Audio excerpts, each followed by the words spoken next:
Bonjour à toutes et à tous. J'ai le plaisir aujourd'hui de vous présenter donc un diaporama sur le polyamour. Voilà, donc je me présente, je suis psychologue clinicien. Je travaille donc depuis 10 ans en psychiatrie et j'ai fait 5 ans en neurologie et depuis 1 an et demi je suis en formation de sexologue et j'ai un cabinet libéral. Voilà pour les infos. Alors, le polyamour c'est quoi? En fait c'est une orientation euh, des relations amoureuses qui inclut la sexualité, mais pas forcément. On parle vraiment d'amour, et donc de polyamour, le mot est important.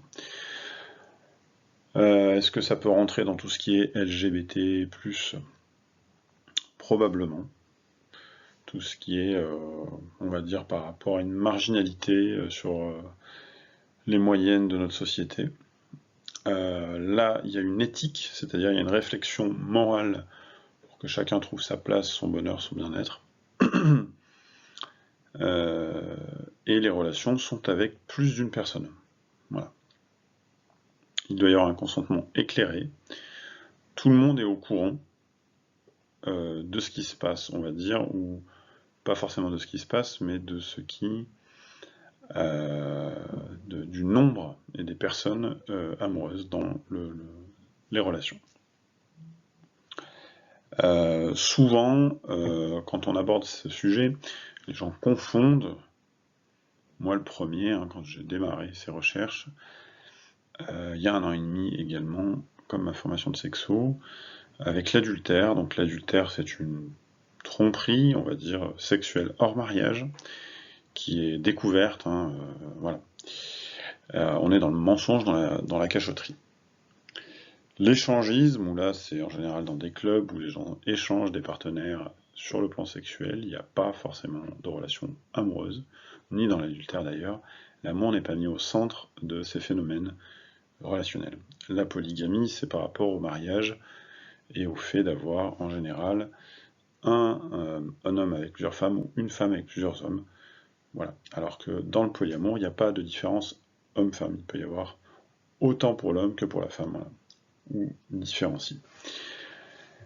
Ou le libertinage, qui est en général axé sur une sexualité sans morale. Donc vraiment une liberté totale. Ici, c'est une liberté, mais mesurée, encadrée par la question éthique et le respect de chacun, le consentement et une sorte de vérité de transparence. Alors, au niveau de l'histoire, on peut se demander quand est-ce que ça a commencé. Donc, on parlait d'amour multiple, hein, ce qui est exactement multiple et poly, c'est exactement la même sémantique. Dans un ouvrage intitulé Le Nouveau Monde amoureux, on est en 1816. Quand il a écrit, je crois qu'il a été publié bien plus tard. Et là, on a une diversité amoureuse, on revient sur le terme d'amour plus que de sexe, qui est vécu et assumé, donc c'est clair. Il y a quelque chose qui est porté, j'allais dire, socialement, avoué devant les autres, quoi.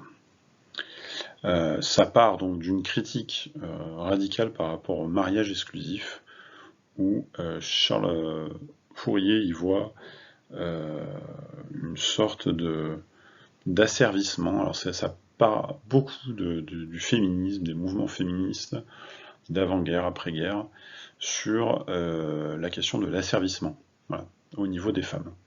Comme quoi la femme a été vue comme elle est enfermée dans sa maison et elle doit servir l'homme et les enfants. Voilà. Et donc il y a eu une bascule où aujourd'hui on est sur le polyamour est souvent initié par les femmes. Ce qui enrage des gens comme Éric Zemmour ou des gens avec une certaine philosophie, une certaine politique de vie par rapport au rapport à l'amour, je crois, et au changement dans la société, à l'ouverture et à des sujets tabous comme la sexualité et des aigreurs contre les mouvements féministes assez radicaux. Donc, on continue, on est en 1920, on se situe plutôt à gauche politiquement avec le marxisme, les mouvements libertaires, Et là, on a une théorisation, on a une intellectualisation. Ce sont souvent des gens avec une acuité intellectuelle, culturelle, j'allais dire assez développée. Et là, on a l'amour camaraderie. On retrouve voilà, le mot camarade, comme on retrouve dans le communisme, ou la mise en commun, en fait, de cette énergie d'amour. En fait, il n'y a pas une exclusion, quelque chose qui serait fermé. Voilà. Il y aurait donc dans les valeurs une égalité des rapports mutuels dans le polyamour, c'est-à-dire que une égalité dans le sens où on fait attention vraiment aux envies de chacun.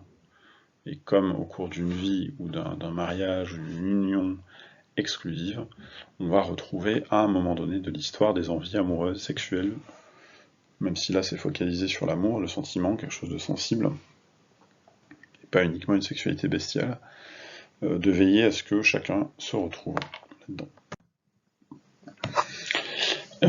Considère que dans le polyamour, il est considéré que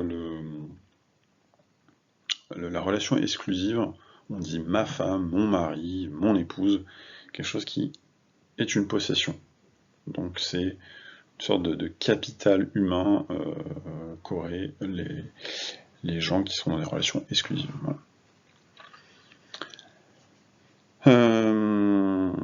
Donc on revient sur les droits individuels, c'est-à-dire le droit à aller voir ailleurs, le droit à avoir d'autres amoureux, amoureuses, qui est un droit naturel en fait, puisque il n'est pas naturel, il est social, il est culturel, mais il n'est pas naturel au sens biologique, puisque il y a des études, il y a plein d'éléments qui ont montré qu'au cours d'une vie, il y a des élans, des besoins qui ne correspondent plus totalement en fait à la personne originelle.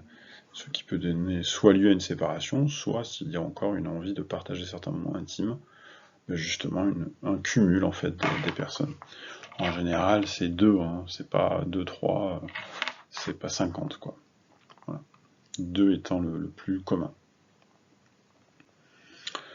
On va retrouver beaucoup de gens empathiques, il y a beaucoup dans ces communautés des gens hypersensibles, HPI, HPE, toutes ces nouvelles étiquettes qui sortent. Voilà. Beaucoup chez les jeunes, 18-25, mais aussi chez les moins jeunes, qui se reconnaissent là-dedans. Il y a le souci du bien-être, l'envie, une philosophie utilitariste, c'est-à-dire que tout le monde soit bien en fait. Mais ce tout le monde étant utopique, hein, c'est-à-dire tous les êtres humains, ça se réserve simplement à 2-3 personnes. Voilà. Donc après c'est tout un état d'esprit en fait, une psychologie bien à part entière.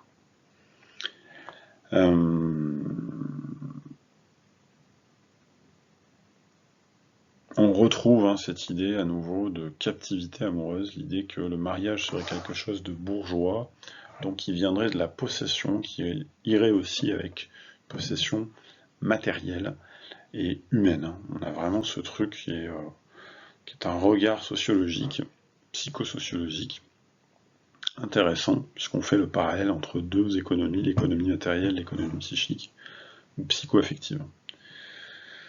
Il y avait l'idée aussi, historiquement, de concentrer aussi le capital au sein d'une même famille. Donc on ne va pas partager ses sentiments, sa sexualité, on ne partage pas non plus ses biens.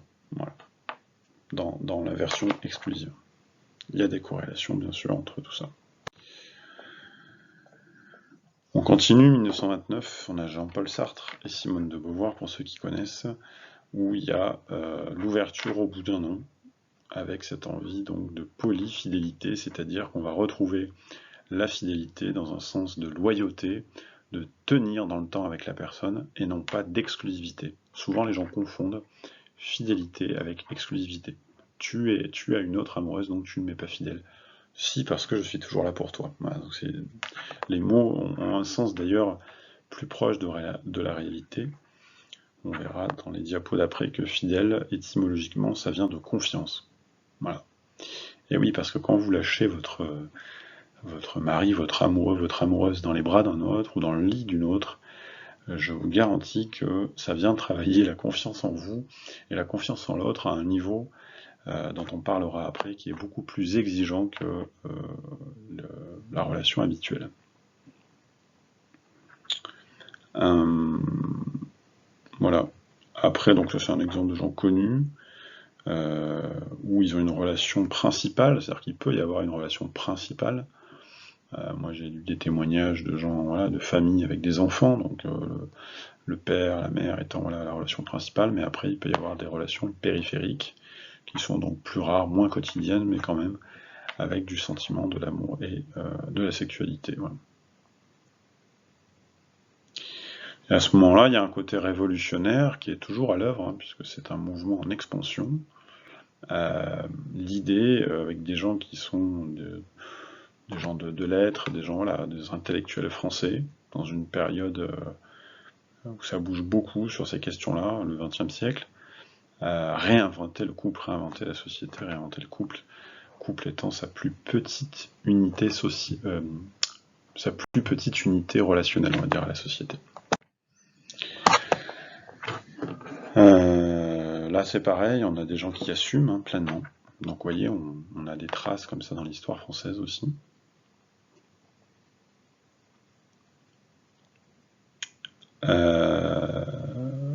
On a des correspondances, apparemment, les historiens ont des preuves de cette histoire. Et on voit que c'est difficile et douloureux, mais pas plus difficile et douloureux qu'une relation exclusive, en fait. Je ne crois pas que ça soit plus compliqué ou moins compliqué. Je ne crois pas que ça soit meilleur ou quoi. Ça, après, c'est des débats plus voilà, de militantisme ou moraux sur la question de est-ce que c'est mieux ou moins bien, question de jugement, mais là c'est pas le but de la présentation. On continue dans l'histoire, donc là on va basculer aux États-Unis, puisque là-bas il y a une espèce d'incubateur à plein de nouvelles choses, hein, souvent. On est dans les années 60-70, on est en plein Summer of Love, il y a des trucs hippies qui attrapent ce truc, voilà, qui va très bien avec. Et voilà. Ils appellent ça aussi la relation non monogame consentie aux États-Unis. C'est souvent une traduction qui revient dans les publications scientifiques. Donc, relation non monogame consentie, ça revient au même que polyamour.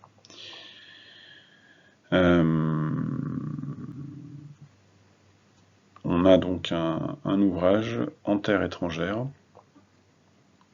où apparemment il y aurait une description d'histoire polyamoureuse qui a eu une influence après dans la contre-culture des années 60-70. Voilà.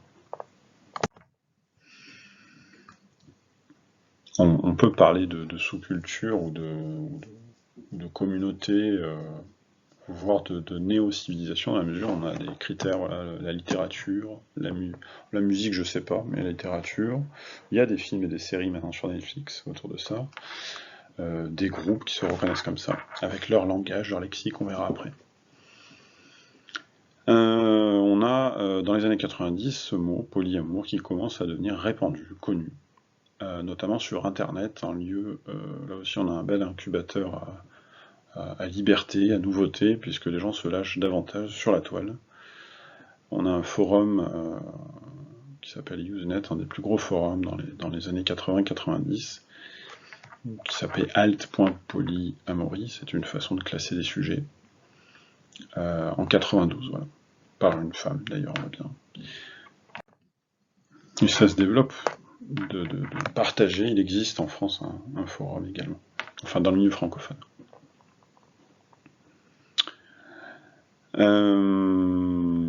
Donc on a depuis la seconde moitié donc, des années 2000, on a une visibilité 2010 probablement, une visibilité médiatique de plus en plus importante. Voilà, on verra après des Will Smith et Jada Smith, je crois sa femme, qui sont déclarés polyamoureux. Couple libre, polyamoureux, donc c'est très très proche en fait dans la façon de vivre l'amour. On a un ouvrage qui a fait son peut-être polémique, qui a été connu, qui a tourné, on va dire, sur Internet et dans le milieu, qui s'appelle La salope éthique, Ethical Slut. Donc, je vous présente une petite couverture après, qui explique et voilà, le principe de ce mouvement et qui dispense des conseils relationnels. Voilà. Ensuite, on a des communautés qui existent, qui se rassemblent, qui se comprennent, qui parlent le même langage, qui vivent un même vécu, comme on retrouve dans les thérapies de groupe. Hein. Les gens ont besoin de partager, les groupes d'endeuillés, des choses comme ça. Ça n'a rien à voir, mais c'est juste pour expliquer le besoin de partager un vécu qui est vu comme tabou, atypique, voire honteux, enfin voilà. Donc, comme les communautés LGBT ou qui avaient commencé par l'homosexualité, besoin de se retrouver. Donc il y a ce forum, donc polyamour.info, où voilà, les gens viennent partager leurs expériences. Il y a également des cafés poly, qu'on retrouve en général dans les grandes villes, qui sont pareil des lieux de rencontre polyamoureux.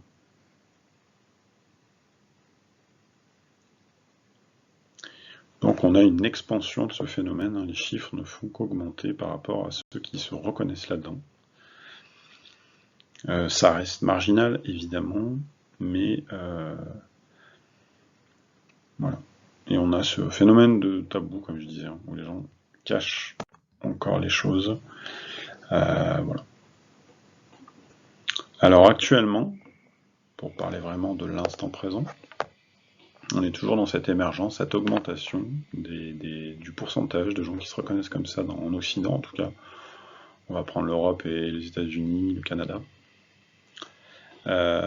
C'est une remise en question profonde des liens amoureux.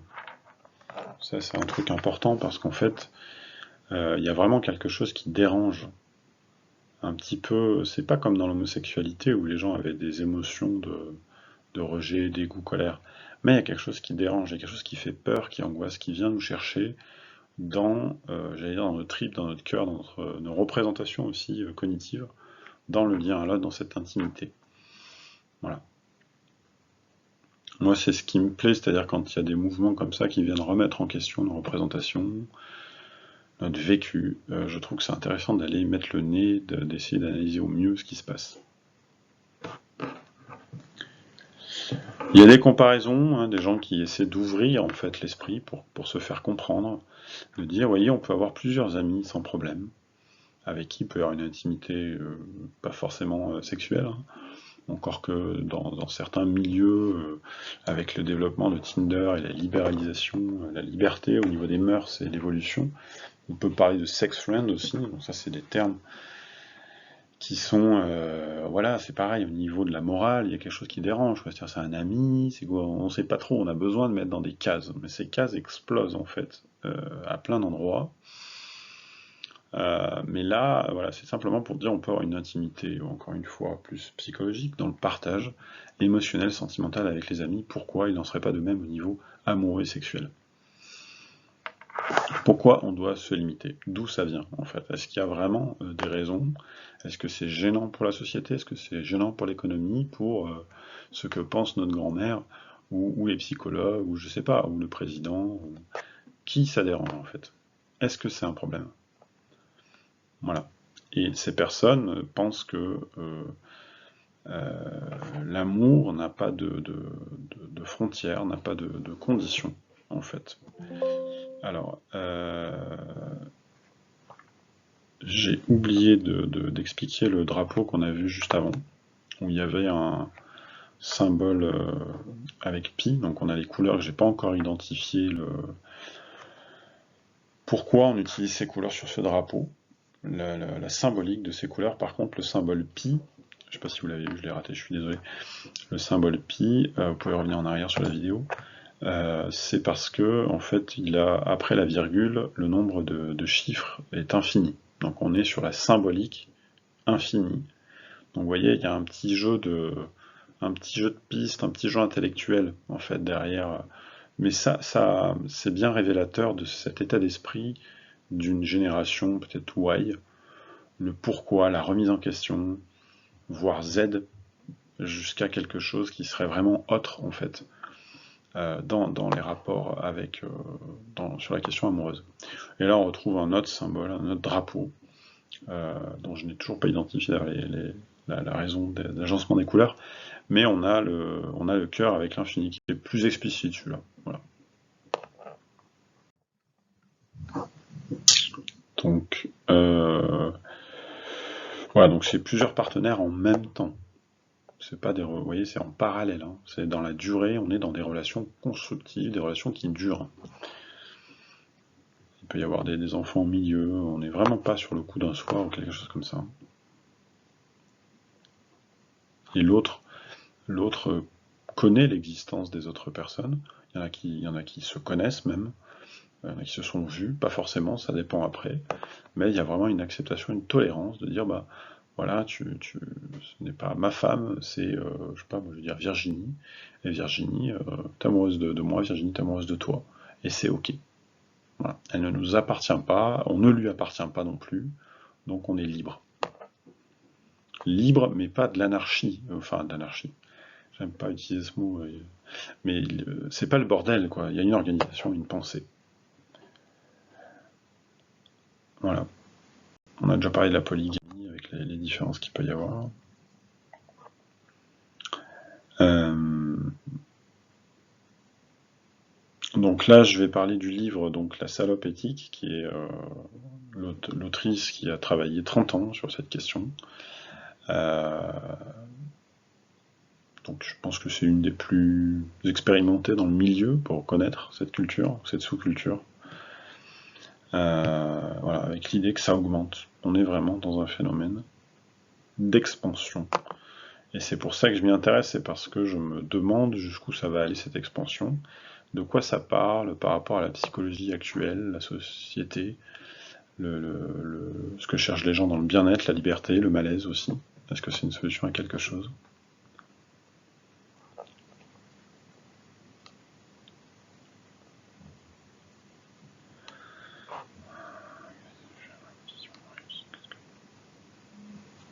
Voilà, ça serait un assouplissement des relations amoureuses en fait. Voilà. C'est vu comme ça. Donc c'est Janet Hardy qui est une figure très connue dans ce milieu.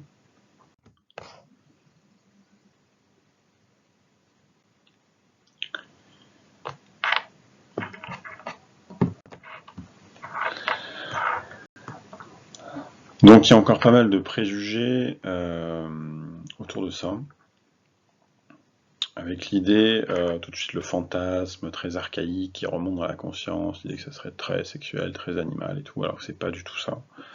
Il y en a même qui sont en trouble, c'est-à-dire à trois. J'en ai rencontré deux dans mon travail de recherche. Et en fait, si vous voulez, il y en a qui n'ont pas forcément une sexualité.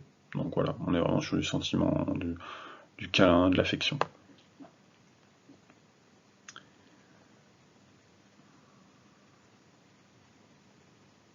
Après, il y a l'idée voilà, de la peur de l'engagement aussi. Il y en a certains qui pensent que c'est une peur de l'engagement, ce qui est un non-sens en fait, puisque au contraire, les gens s'engagent avec plusieurs personnes. Donc voilà, ce sont des préjugés comme on a dans tout phénomène nouveau, mal connu.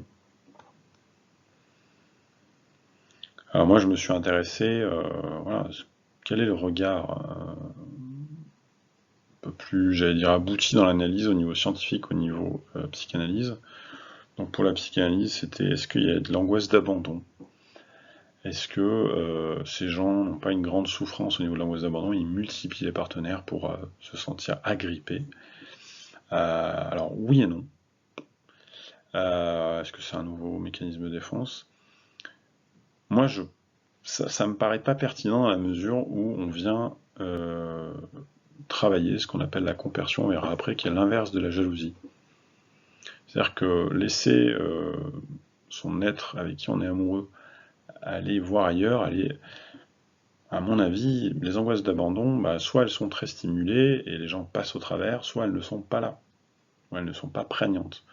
Donc voilà, je trouve il y a peut-être quelque chose à penser autour de ça. Je trouve pas ça forcément intéressant après. Ça demanderait une analyse plus poussée de la part des chercheurs en psychanalyse. Mais voilà, moi je suis pas. Je trouve cette hypothèse, je la trouve pas pertinente.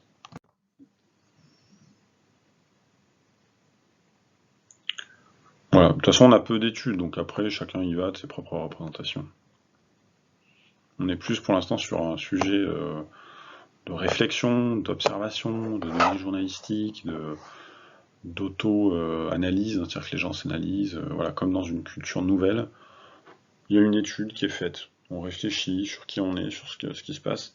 Ce qu'il faudrait, c'est qu'il y ait des gens objectifs, neutres, qui viennent mettre le nez là-dessus, sociologues, psychologues, neuroscientifiques, pourquoi pas psychanalystes et autres. Au niveau du lexique, donc compersion, c'est le fait de se réjouir du bonheur amoureux de son ou sa partenaire, alors que celui-ci est dirigé vers une autre personne. On est vraiment dans l'opposé, l'inverse de la jalousie. La jalousie, c'est vraiment ton bonheur amoureux, sexuel, c'est avec moi. C'est vraiment avec moi. C'est quelque chose de très narcissique, très égoïste en fait. C'est je veux que tu sois heureuse, mais avec moi. C'est moi la source de. Donc dès qu'on ouvre à l'idée que ça peut être une autre personne, comme on va le travailler dans le deuil, notamment les séparations, tout ça, d'expliquer que oui, à un moment donné, la personne peut être heureuse avec une autre personne sur ces questions-là. Voilà. Mais là, il n'y a pas c'est pas un deuil complet, en fait, c'est un deuil de certains aspects, parce qu'en fait, la personne reste encore. Donc voilà, moi je trouve ça assez fascinant au niveau de la maturité psycho-affective, d'un attachement qui serait presque détaché, en fait, une liberté, et une confiance surtout importante.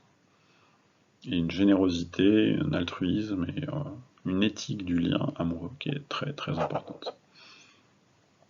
Voilà. On est vraiment dans t'es heureuse ou t'es heureux, mais c'est aussi avec une autre personne. C'est cool. Parce que l'amour vrai est souvent défini par certains comme inconditionnel et au-delà de l'ego.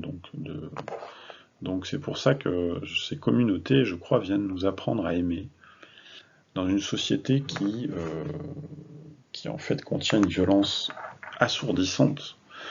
Et je pense que voilà, on ne sait pas aimer en Occident, clairement. On sait faire plein de choses, on est brillant sur plein de choses, mais on ne sait pas aimer. Voilà. Il y a une augmentation de la demande de consultation de sexo, de tout ce qui est du couple.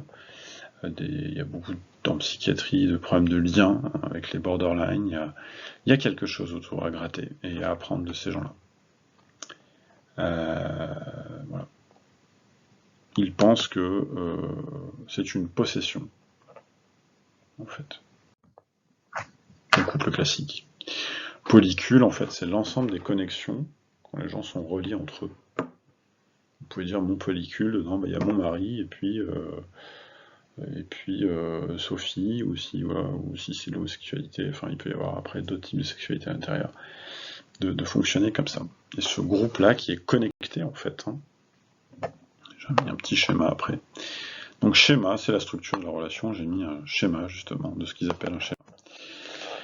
Alors la fidélité, elle est vue dans son sens, encore une fois, on est sur une finesse intellectuelle, puisque on va chercher à l'origine des mots, l'origine c'est plutôt la confiance. Voilà, l'étymologie de fides, fidei, ça serait la confiance. Voilà. On n'est pas sur l'exclusivité. Il y en a qui ont des hiérarchies relationnelles, c'est-à-dire qui classent en fonction principal, secondaire. On peut dire lui c'est ou elle c'est le plus et l'autre c'est périphérique. D'autres on a sur ce qu'on appelle une anarchie relationnelle, il n'y a pas plus important. On met tout le monde au même niveau en fait. Le métamour, ça désigne l'autre partenaire en fait, avec qui il n'y a pas de relation directe. Donc on voit sur ces petits schémas,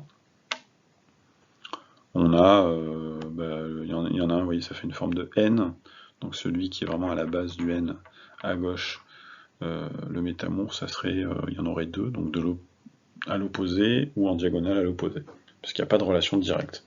Mais on voit bien qu'il y a des connexions d'amour, il y en a qui en ont deux, d'autres un. Vous avez le schéma plus classique qui est 1 avec 2, voire 3, chacun partage. Vous voyez, c'est défini comme ça. Et le trouble, ça serait voilà, comme un ménage à 3 en fait.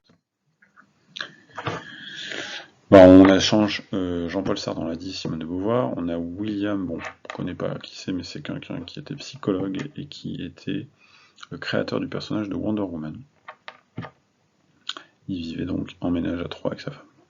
Alors, il n'y en a pas énormément, hein. Et comme j'ai parlé de Will Smith et de Jada Smith,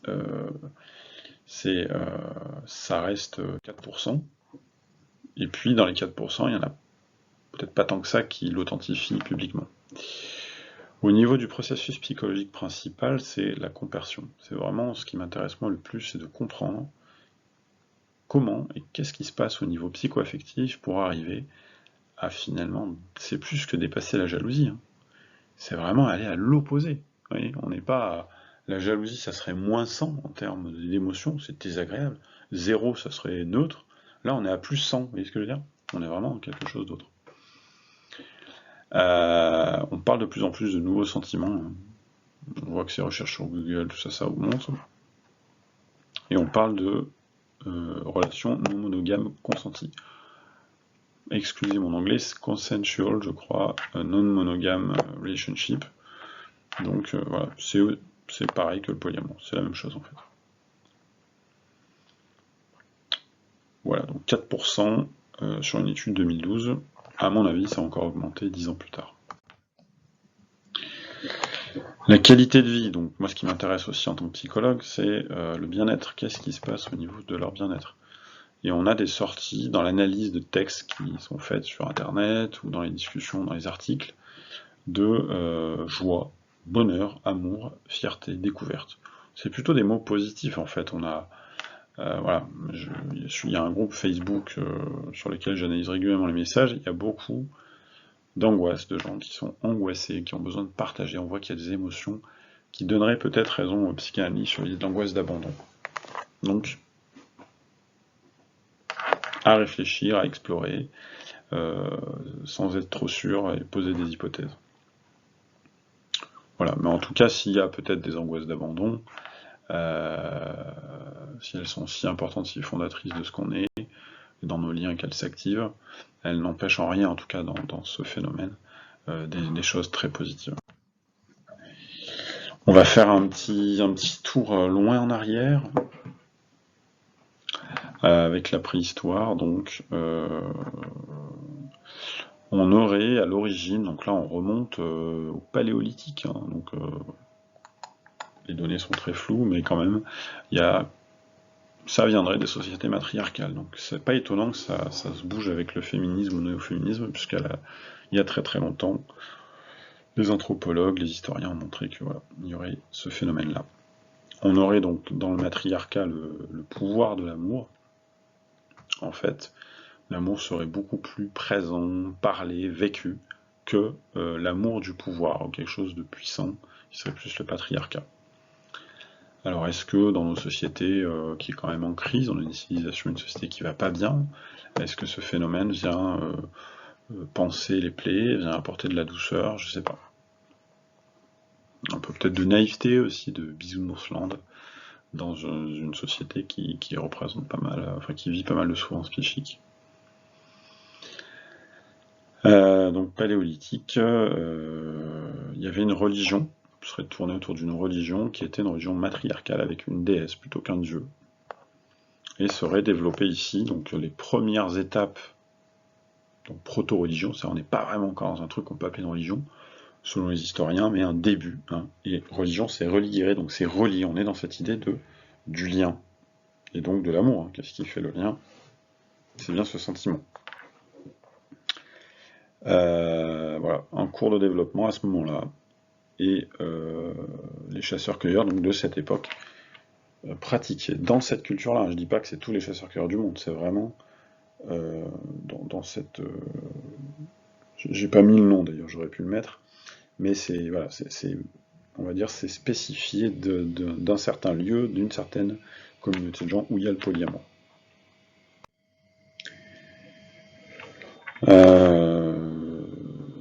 Donc il y a des historiens, des chercheurs qui disent que c'était très répandu il y a longtemps. Ça a fait partie de notre histoire en fait, ça fait partie peut-être de nos gènes aussi, hein, parce que s'il y a des gens qui développent la compersion déjà comme ça à 18 ans facilement sans se prendre la tête ou quelque chose qui est développable, c'est bien qu'on doit l'avoir quelque part. Donc c'est pour ça que j'ai fait ces recherches-là. Donc on retrouve donc le paléolithique, le mésolithique, donc vraiment des périodes très longues de l'histoire humaine. où on retrouve, alors il parle de copulation, c'est plus animal, mais on peut le voir comme faire l'amour aussi, où il n'y a pas il y a plusieurs personnes en parallèle avec qui les gens ont des relations amoureuses. Voilà. Mais il y a toujours quand même le fait de se connaître, hein. On n'est pas sur le coup d'un soir, on est sur quelque chose qui est connu. Donc d'après cette thèse, parce qu'ils ont écrit un livre, les chercheurs, donc c'est quand même un truc qui a été fouillé, il y avait le partage en fait. Peut-être parce qu'il y avait moins de richesse de lieux pour dormir, ou de nourriture, ou d'eau, hein, selon les époques, les histoires. Et donc le partage. On a vu le communisme, on a vu cette idée, il y avait le sexe aussi et les sentiments amoureux. Après, il parle beaucoup de sexe, c'est vrai, hein. Mais non, mais parce que peut-être que à ce niveau de développement humain, les sentiments étaient peu développés. Il faut savoir que les sentiments, la subtilité de l'amour chez l'humain, c'est quelque chose voilà, qui était peut-être pas présent chez l'homme de Cro-Magnon, ou c'est des choses qui sont plus subtiles et moins animales.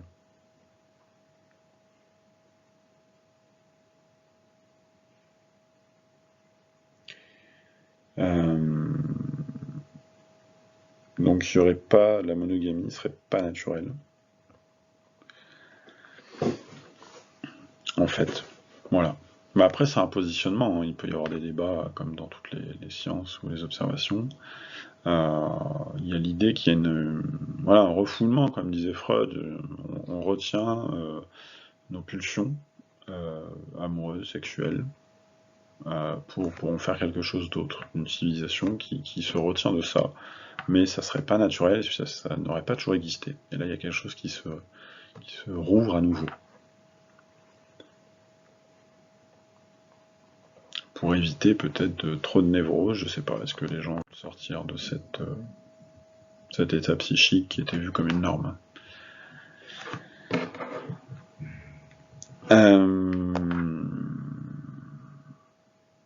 La monogamie, donc qui n'est pas naturelle, se serait développée à partir du moment où les gens sont peut-être sédentaires, peut-être qu'ils avaient plus de moyens, on commençait à se poser, à construire des trucs, à capitaliser leurs réserves, à avoir plus de nourriture, plus d'eau, voilà, plus ou moins d'enfants décédés, voilà, d'augmenter un peu leur capacité à survivre. Et là, il y aurait eu le retrait, en fait, de ce qu'on peut appeler le polyamour de l'époque, quoi.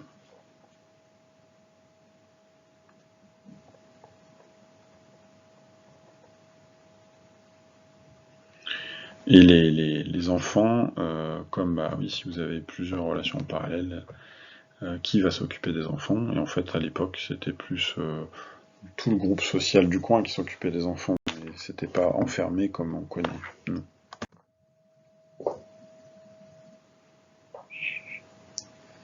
Et donc, à nouveau, on aura un retour, comme ils disent, retour du refoulé, hein. C'est exactement ça, puisque quelque chose qui a besoin d'être refoulé, ce retour viendrait à démonter, défaire les familles classiques pour aller vers quelque chose de plus archaïque.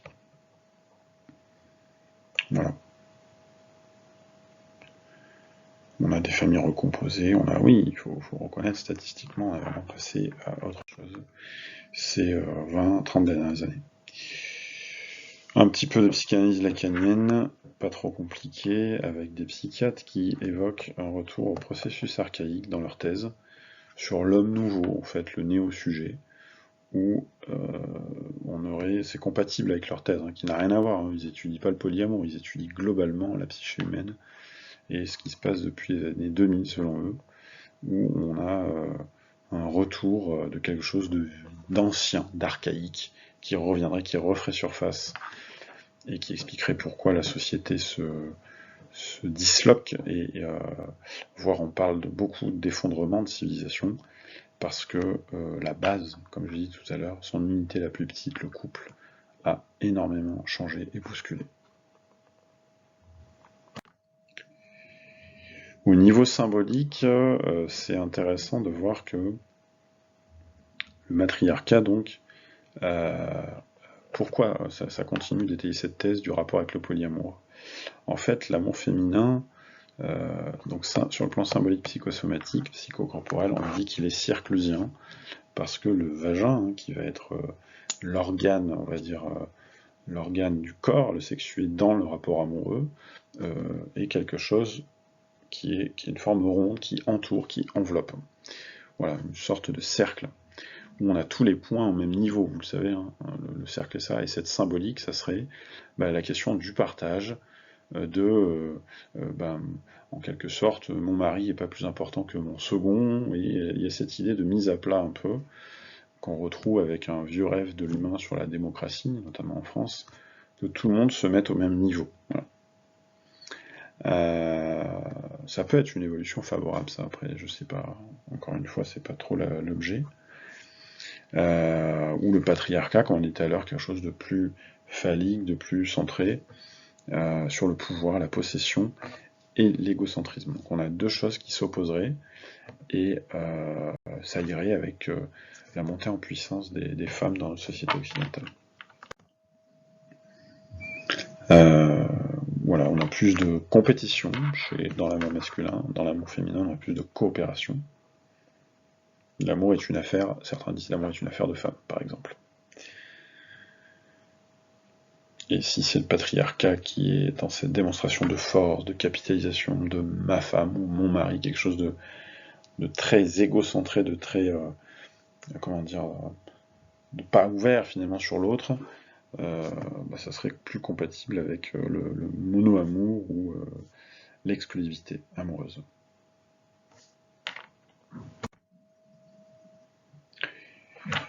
On fait un peu de psychobiologie évolutionniste, après je vais arrêter la vidéo pour faire une première partie, un premier essai. On a chez les bonobos, qui sont l'une des branches premières, hein, qui ont donné lieu un jour à nous, de réguler donc les tensions et les conflits du groupe social par l'acte sexuel. Bon là, par les sentiments, tout ça, c'est un peu compliqué de parler d'amour pour des bonobos, mais probablement qu'il y a quelque chose quand même autour de ça. Donc on a Thomas Juncker qui, en fait, qui serait... il y a quelque chose qui serait plus pacifiste, en fait, avec l'arrivée du polyamour. Voilà. Donc c'est pas uniquement... faut pas le voir, ce mouvement, comme un truc de hippie, un peu trop bisounours, un peu trop gnangnan, qui a envie de se réunir pour se faire des câlins. Non. On a quelque chose qui est... comment dire, qui a une explication, une rationalité, où la science se penche dessus de plus en plus, pour expliquer quelque chose qui serait, oui, plus sympathique à vivre, mais comme l'humain a toujours voulu développer son intelligence au service du bien-être, peut-être pas de tous, mais en tout cas du confort, et voilà.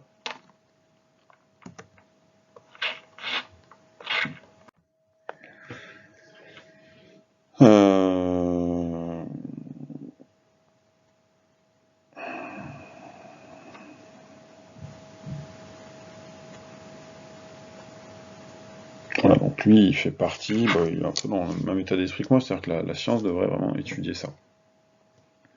Que la jalousie n'a plus lieu d'être, selon lui.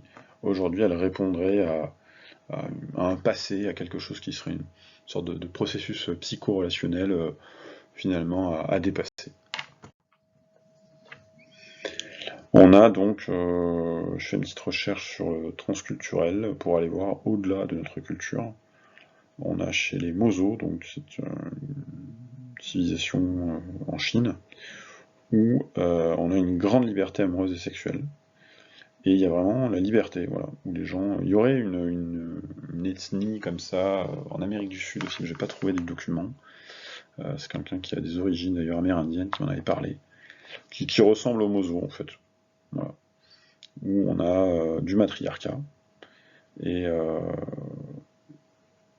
voilà, on n'a pas de problème de séparation. En fait, les liens ont l'air beaucoup plus libres, simples, moins prise de tête sur ce sujet-là, quoi. Peut-être ça ferait du bien à beaucoup de couples, de relations amoureuses, je ne sais pas. Là, c'est le psychothérapeute qui parle, après, il faut voir dans le temps comment ça se passe chez nous. Il n'y a pas de conflits conjugaux sur la garde aussi, donc il y a pas trop fantasmer non plus, mais il y a quand même pas mal d'aspects positifs de ce mode de vie. Voilà, ça se fait, ça se défait. sans instabilité familiale. Parce que les gens ont peur en fait de ces trucs-là, en disant voilà, c'est le bordel, comment les enfants ils vont s'y retrouver. Vous voyez, ça c'est l'angoisse qui fait ça en fait, hein. L'angoisse de déstructuration, on deviendrait une société toute bizarre, alors qu'en fait, bah non, la preuve c'est qu'ils sont toujours là. Et en fait, bah, ces instabilités amoureuses ne sont que des illusions, parce que si on regarde, en fait, les gens sont toujours dans des relations amoureuses. Donc la question de l'amour existe toujours. Et ce bain émotionnel, sentimental, les enfants sont dedans. Voilà, indépendamment de c'est le même, vous voyez, c'est plus souple, mais il y a quand même l'essentiel. Et seul l'inceste est interdit, donc oui, il y a quand même des règles fondatrices, mais ça c'est Freud qui l'avait dit, en faisant un peu d'anthropologie, que l'inceste était une loi fondamentale de toutes les civilisations qu'il avait lui étudié et que les autres avaient étudié. Donc il y a quand même des règles, en fait, faut penser comme ça. Donc il y a chez eux, chez les Mosos, il y a la possession est proscrite, en fait. Il n'y a pas, c'est impensable, en fait. Nous, c'est l'inverse qui est impensable. Et du coup, il n'y a pas la jalousie est un sentiment de honte. Nous, c'est pas la honte, la jalousie, c'est la souffrance, donc c'est pas tout à fait pareil. Voilà, donc je vais terminer là-dessus, hein, pour une première tentative, qui nous fait 3/4 d'heure quand même. Merci à vous, n'hésitez pas à poser des questions, n'hésitez pas de revenir, de co-créer, de corriger, de critiquer. C'est de la co-création, ce n'est pas figé ce que je propose, hein. Et puis je sais pas plus que vous savez pas plus que moi, donc partageons.